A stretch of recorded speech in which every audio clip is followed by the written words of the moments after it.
Hello दोस्तों, ये कहानी शुरू होने से पहले अगर आपने हमारे चैनल को सब्सक्राइब नहीं किया है तो जल्दी से सब्सक्राइब करके बेल आइकॉन दबा दीजिए, क्योंकि हम आते हैं हर बार एक नई सुपर मज़ेदार कहानी के साथ।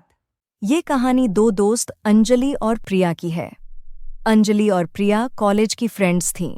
अंजलि की शादी एक अमीर घर में हुई थी और प्रिया एक साधारण परिवार में शादी होकर आई थी। शादी के बाद पहली बार वह दोनों एक दूसरे से मिल रही थीं। हेलो प्रिया, और बता कैसी है? मैं ठीक हूँ, तू बता। सच कितने दिनों बाद मिल रहे हैं। हाँ, कॉलेज के खत्म होने के बाद तो हमारा मिलना ही नहीं हुआ। वैसे आजकल कहाँ रह रही है? वो मेरे हस्बैंड का ट्रांसफर हुआ है तो अब मैं इसी एरिया में रहती हूँ। वो सामने जो कॉलोनी है ना, वही मेरा घर है। चल मैं तुझे अपना घर दिखाती हूँ। ए ब्लॉक, वहां तो मेरा भी घर, मतलब मेरी कोठी है वहां पर। चल ठीक है, आज मैं तेरे घर चलती हूँ, फिर कल तू मेरे घर आना। ठीक है, चल हम दोनों बहुत सारी बातें करेंगे। अंजलि जब प्रिया के घर गई तो प्रिया के घर को देखकर वह मुंह बनाने लगी। ये लो अंजलि, चाय पियो। प्रिया, कप अच्छे से धोए हैं ना? क्योंकि मुझे बहुत साफ सफाई से रहने की आदत है। तुम्हारा यह घर देखकर मुझे बहुत अजीब लग रहा है। तुमने शादी किससे की है, नाम क्या है और काम क्या करता है?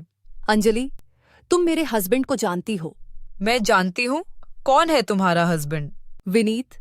मैंने विनीत से शादी की है। विनीत से? अच्छा चलो, मैंने तो उसे ठुकरा दिया था। वो मेरी स्टेटस का नहीं था।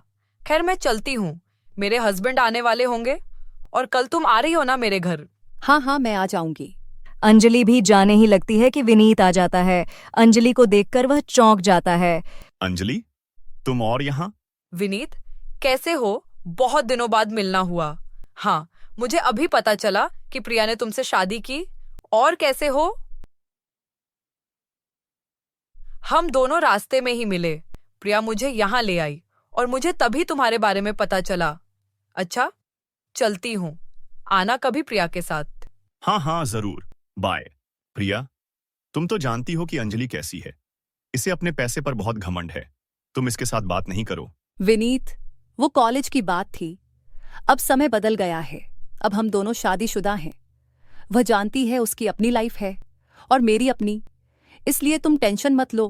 तुम बैठो, मैं तुम्हारे लिए भी चाय बनाकर लाती हूँ। अगले दिन प्रिया अंजलि के घर जाती है। प्रिया, आओ, मैं तुम्हारा ही वेट कर रही थी। ये देखो, इस करवा चौथ के लिए मैंने ये साड़ी मंगवाई है। पूरे 5 लाख की है। वैसे मैं तुम्हें क्यों दिखा रही हूँ? तुम्हारी तो इतनी हैसियत ही नहीं कि तुम इतनी महंगी साड़ी खरीद सको। तुम क्या पहन रही हो इस करवा चौथ पर? मैं कुछ भी पहन लूंगी। वैसे विनीत मेरे लिए एक साड़ी लाए थे। सोच रही हूँ उसे पहनकर ही तैयार हो जाऊंगी।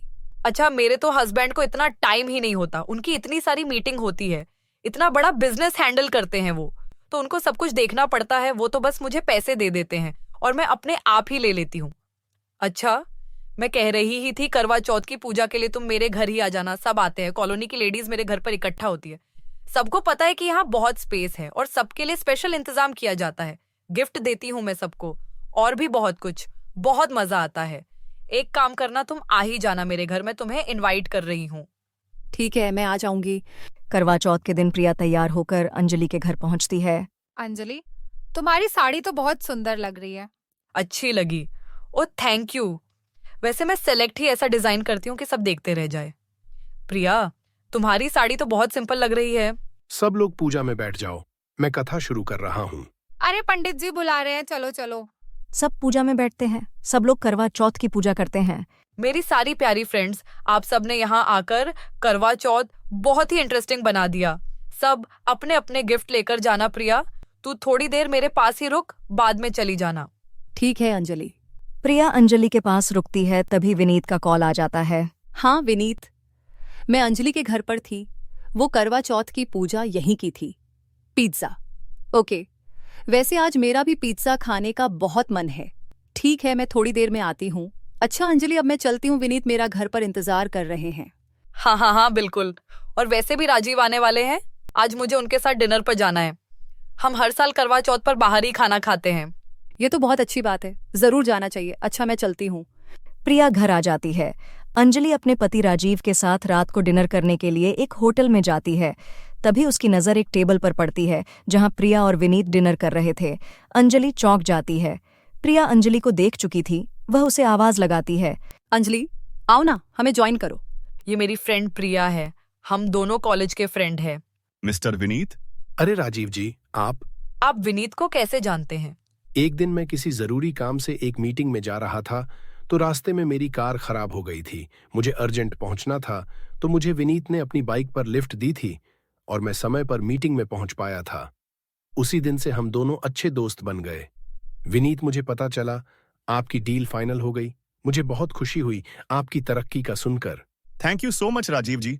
इसीलिए तो हमारी प्रिय धर्मपत्नी ने बोला कि आज डिनर करवाओ। बस मूड बनाया और निकल आए डिनर करने के लिए।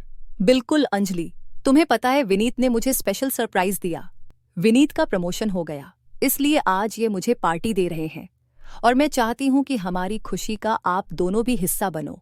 बिल्कुल प्रिया जी, आओ अंजलि, वहां अकेले बैठकर क्या ही डिनर करेंगे। इनके साथ करते हैं ना तो मजा आएगा। ठीक है, जैसी आपकी मर्जी। अंजलि चुप थी क्योंकि वह जिस घमंड में जी रही थी आज वह घमंड चूर चूर हो गया था। प्रिया भी समझ चुकी थी कि अंजलि का घमंड तोड़ने का इससे अच्छा मौका और कोई नहीं था, क्योंकि वह जानती थी कि अंजलि उसे कितनी बार नीचा दिखा चुकी है। पर प्रिया ने अंजलि का सम्मान भी किया, साथ ही उसे अच्छा सबक सिखा दिया, जैसे कि ईंट का जवाब पत्थर से। ममता की सास को पैसे का काफी घमंड था। वह किसी को भी अपने आगे कुछ नहीं समझती, नौकरों को डांटती और सारा दिन बैठी टीवी देखा करती। ममता के भाई की शादी होने वाली थी, जिसके लिए वह शॉपिंग करने बाजार जाती है। वह बाजार जाने के लिए घर से निकलती है तो सामने उसकी सास बैठी होती है। अरे इतना बन ठन कर सवारी कहाँ जा रही है? कभी अपनी सास को भी पूछ लिया करो, जब देख झोला उठाकर निकल पड़ती हो। टोक दिया ना माँ जी, आपकी यही आदत मुझे सबसे ज्यादा खराब लगती है। मुंबई तो जाऊंगी नहीं, बाजार जा रही हूँ, पता है ना, मेरे भाई की शादी है। अरे बहू, तुम तो बुरा मान गई। जाओ, मैं तो बस बोल रही थी कि मुझसे भी कभी पूछ लिया करो साथ चलने के लिए। वैसे क्या लेने जा रही हो? साड़ी लेने जा रही हूँ, क्या पूछ लूं? सारा दिन बैठे बैठे घुटने खराब कर लिए आपने। चला तो जाता है नहीं, 1 घंटे का काम 3 घंटे में होता है। सास को गुस्सा तो आता है, लेकिन फिर भी प्यार से कहती है, साड़ी लेने? सुनो, एक साड़ी मेरे लिए भी ले आना, आखिर मुझे भी तो जाना पड़ेगा तेरे भाई की शादी में। ममता मुंह बनाते हुए। देख लूंगी, कुछ पसंद आया तो ले लूंगी। शाम को ममता घर वापस आ जाती है। यह लीजिए आपकी साड़ी, बहुत ही मुश्किल से मिली है, आपकी उम्र के हिसाब से साड़ी। सास साड़ी देखती है और ममता को भी उसकी साड़ी दिखाने बोलती है, लेकिन जब वह यह देखती है कि ममता की साड़ी लाल चटक रंग और उसकी सिंपल, तो वह भड़क जाती है। खुद के लिए तो बड़ी सुंदर साड़ी लाई और मेरे लिए ये तू तो रहने ही दे ममता, मैं अपनी शॉपिंग खुद कर लूंगी। ममता की सास तुरंत बाजार जाती है और लाल रंग की चटक साड़ी ले आती है। अगले दिन शाम को ममता की सास लाल चटक रंग की साड़ी पहनकर तैयार हो जाती है और दोनों शादी में जाते हैं, जहां सभी ममता की सास का मजाक बनाते हैं। अरे वाह, सफेद बाल में लाल साड़ी, बहुत सुंदर लग रही हो। ममता को यह सब सुनकर बेइज्जती महसूस होती है और कुछ नहीं बोलती। घर आ जाती है।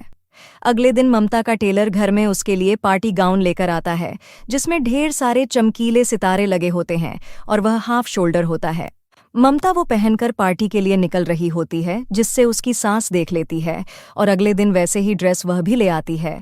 ममता की सास वो ड्रेस पहन तो लेती, पर पहनकर खड़ी नहीं हो पाती और कमरे से ही ममता को आवाज देती है, ममता, ओ ममता, कहाँ मर गई? जल्दी मेरे कमरे में आओ। ममता सास की आवाज सुनकर घबरा जाती है। वह भागकर उनके कमरे में जाती है और सास की हालत देखकर हैरान रह जाती है। फिर जोर से हंसती है। अरे माँ जी, बस कीजिए, अपनी उम्र तो देखिए, ये कपड़े शोभा नहीं देते आपको। चुप रहो तुम, बस मुझे खड़ा कर दे, मैं जरा मॉल तक घूमने जा रही हूँ। ममता सास की इस आदत से परेशान हो जाती है। वो सोचती है किसी भी तरह माँ जी की इस आदत को ठीक करके ही रहेगी, लेकिन कैसे, तभी ममता की सहेली उससे मिलने आ जाती है। वह उसे सारी बात बताती है। ममता की दोस्त कुछ कहती है, जिसके बाद दोनों एक दूसरे को देखकर मुस्कुरा देती है। शाम को सास वापस आती हैं तो देखती हैं कि ममता एक लंबी से हिल वाली सैंडल पहनकर घूम रही है। ममता कभी तेज चलती तो कभी धीरे। ममता की सास अगले दिन वैसी सैंडल लेके आती है और पहन लेती है। वह सैंडल पहनकर जैसे ही 2 कदम चलती है कि धड़ाम से गिर पड़ती है और चिल्लाने लगती है, हाय रे, मर गई, बहुत दर्द हो रहा है, कोई तो आओ मुझे बचाओ। ममता जमीन पर पड़ी सांस को उठाती है और बिस्तर पर बिठा देती है। अब बस भी करिए माँ जी, आपको तो मेरी बात बुरी लगती है, लेकिन देखिए पड़ गए ना लेने के देने। पता नहीं कितनी हड्डियां टूटी होंगी और न जाने कितने टाके लगेंगे। ना बहू, ऐसा मत बोल। बहुत दर्द हो रहा है, बस डॉक्टर को बुला दे। अब कभी तेरी नकल नहीं करूंगी।